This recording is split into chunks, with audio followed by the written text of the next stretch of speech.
Žiaci základnej školy Pavla Horova začali od januára po niekoľkomesačnej skúšobnej dobe s alternatívnou výučbou.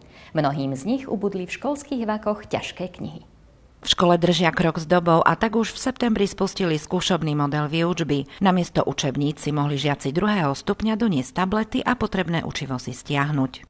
Časť učebníc digitalizoval štát, časť sme zdigitalizovali v svojej vlastnej réžii. Rodičia boli o tejto možnosti informovaní prostredníctvom Rady rodičov. Pre deti pripravili 3 alternatívy využitia učebníc. Tá prvá je klasická. Žiaci sa doma i v škole učia z učebníc. Tie si samozrejme musia nosiť z domu do školy a naopak. Ďalšie alternatívy boli zaujímavejšie.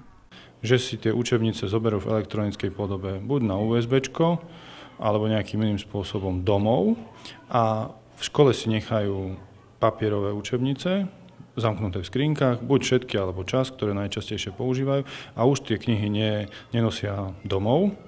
No a tretia možnosť, možno najatraktívnejšia pre deti, je, že papierové učebnice zostali doma a v triedách v škole majú tablety. V tabletoch majú vlastne všetky knihy z 2. stupňa zdigitalizované, vždy samozrejme ten daný svoj ročník, to znamená, že piataci majú svoje piatacké učivo, šestacké a tak ďalej. Dieťa si teda v aktovke či vaku do školy nosí tablet, pracovné zošity a písacie potreby. Testovacie obdobie prebiehalo od septembra do vianočných prázdnin. Keďže sa metóda osvedčila, od januára spustili tento model oficiálne. Pre triedy nie je povinný jednotný spôsob výučby.